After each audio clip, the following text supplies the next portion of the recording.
Okay, guys, I know it's been a while. I've been working on stuff down here, but just not my comic stuff. But today, I decided to do this. It's been over a month and a half.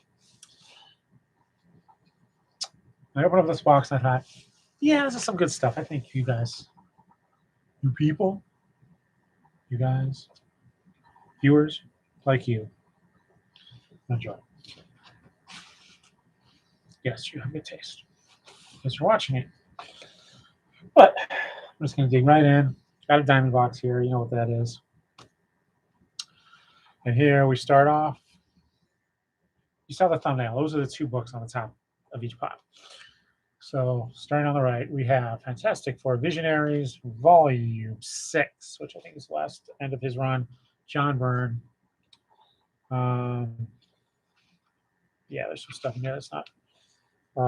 Other people inked it. But we're talking copyright.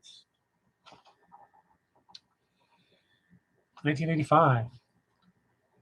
Which is about a year after I started reading it.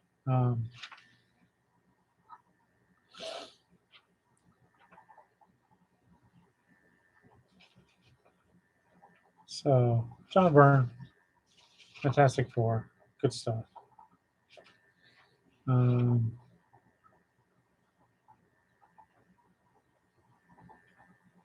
had other people ink them. But yeah, those visionary books are fun. You can get them at cover price or less. Because usually they're one person and they're a person who's done a long run on the title. So like John Byrne on Fantastic Four, Simonson on Thor, Peter David on Hulk. Usually good stuff from the 80s.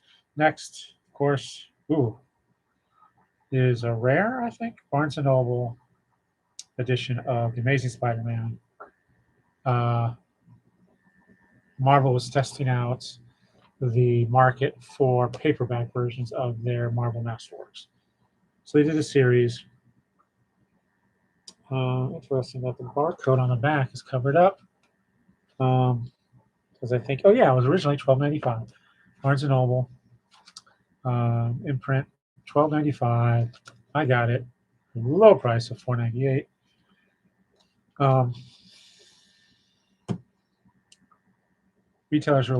Comics retailers are a bit angry about that Barnes & Noble had that exclusive, but they can go and get it and sell it for cover price.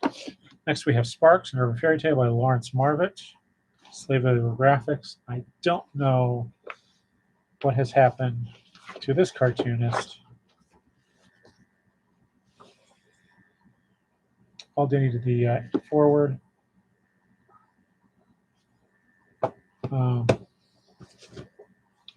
Yes. Here's a series that should be reprinted. Hearts of Africa, Volume 2, Trials Against Slave Labor Graphics. This was published. Cindy Goff, Raphael Neves, who I think has become a fairly well-known creator. Black and White. This is a fictionalized account of Ms. Goff's time in the Peace Corps in Central African Republic. So it's fictionalized, but you learn a lot. Issues 4 through 6. I don't think this is ever going to get reprinted, collected, because she really is kind of out of it and doesn't want anything more to do with comics. She don't really want to work. I don't think there's anything that was particularly bad about her experience. But Slave Labor Graphics is black and white. Marvel's Epic did a few color editions. Good stuff. Here we have Superman Crisis of the Crimson Kryptonite. This is a Titans Books edition, which means I got it as a bargain book when I worked at Barnes & Noble. This was originally £9. They remaindered it to the American market. I got it probably for $4. Here's another good one. Unfortunately, trigger warning. This is Volume 2 of the September 11th anthology. There's the other volume. This one I think was published by DC Comics. First one I think was Dark Horse. Yeah. We started with a.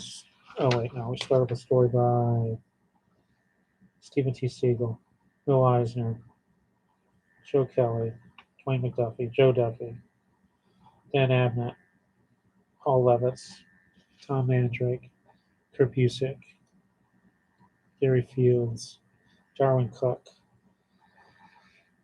Rick Feitch, Don McGregor, Ed Brubaker. Yeah. Oh my gosh, this keeps going. 174 pages, 5 sections. Alex Simmons, another Paul Levitz, with Jim Lee, Dan Jurgens. Let's look at John. Excuse me.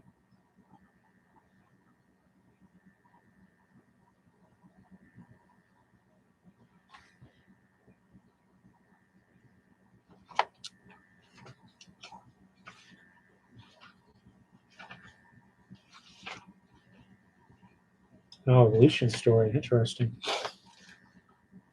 Jim Lee doing a dreaming story? Wow. And Lucian's telling a story. Folklore of America, I guess. Total is 200 plus pages. Excuse me, there's 6 sections. That story is What of Tomorrow by Joe Kubert. So again, heartbreaking, yes, but some really good stories in there. Here's 9/11 Emergency Relief, which was sort of the indie comics edition, alternative comics, $14.95, black and white.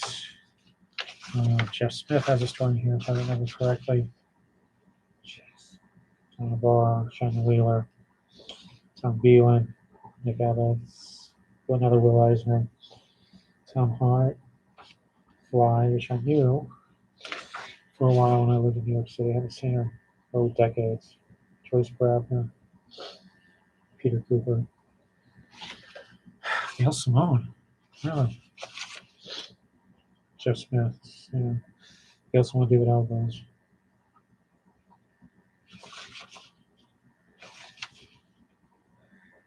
So there's the Jeff Smith piece.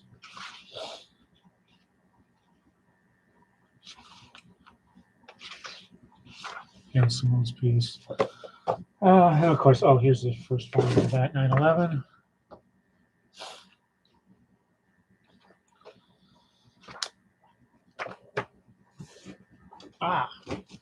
Marvel Masterworks, Daredevil. This was, I think, was a volume. It was 1 through 11. I don't know. This is not the Marvel normal Masterworks. Usually it's gold, silver. $35 though, man. It's a good deal. All the wood stuff in there. Here we have the last.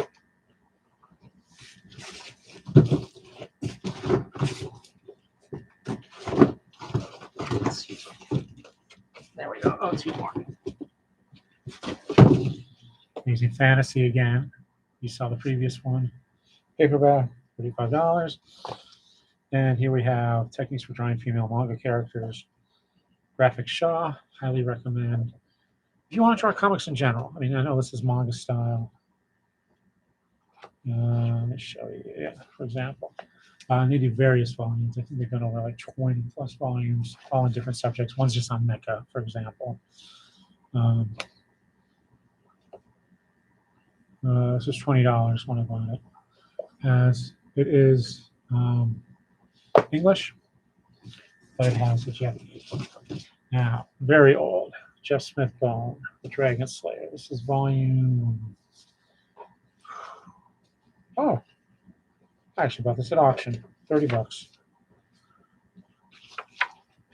Did he sign it? Yes. Oh, he sketched it too. Oh, nice of him. Part 2, Solstice. This is volume 4, the hardcovers. This is, of course, Jeff Smith. So, imprint, which is Cartoon Books, originally $24.95. You can find these hardcovers. Grab them. Most of you will know the hardcovers from Scholastic colored editions. This is black and white, as they were done originally. Good stuff, as you know. Next, rare non-comics, we have The Best of Mike Royko. As a kid, I would read his comics in the Omaha World Herald. $22. One of those quintessential local columnists. Breslin was another one. Jimmy Breslin was one from New York. Just about every town had one. Some of them were great. Some of them were just, local guys. Here we have Los Musteños. Spanish ranch in Texas, 1721 to 1821. Jack Jackson. I picked it up because it's Jack Jackson. He does wonderful historical comics. He was also a great historian as well. So I picked this up. It's a good history of it. Here we have Neil Gaiman Neverwhere hardcover, based on the BBC series. Not signed. Books by Neil Gaiman, Angels and Visitations, Good Omens. 1996. Before he became Neil Gaiman. On him himself. And lastly, we have a man with a $100,000 breast and other gambling stories. This I got for free. I think I got it at a trade show, $24.95. Just these wonderful stories about gambling in New York City. But the title of the story is, again, man would take a bet for anything. So he took a bet and said, hey, I'll get for $100,000. I will get breast implants. And dude, he met so many women. But yeah, 26 different stories in here. Michael Connick, if you're into that. I kept it. No big deal. And that, my friends, is that. Down and dirty, quick and simple. But again, a lot of good stuff. Hope you enjoyed it. Some of it you wouldn't be interested in, but there's something in there for everybody. We got superheroes, I got Bone, I got Mike Royko. Yeah. And if you can, find Mike Royko, just search the videos first of all. But I believe there's a really good one. If you find Mike Royko and blanking on the guy's name who did the first person interviews. Good War was one of them. Studs Terkel, thank you. Studs Terkel. If you can find videos of him just talking with, these are two guys in a bar.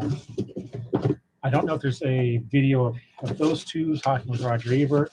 I would love to be a fly on the wall when those two just sat around over beer and talked. Mike Royko.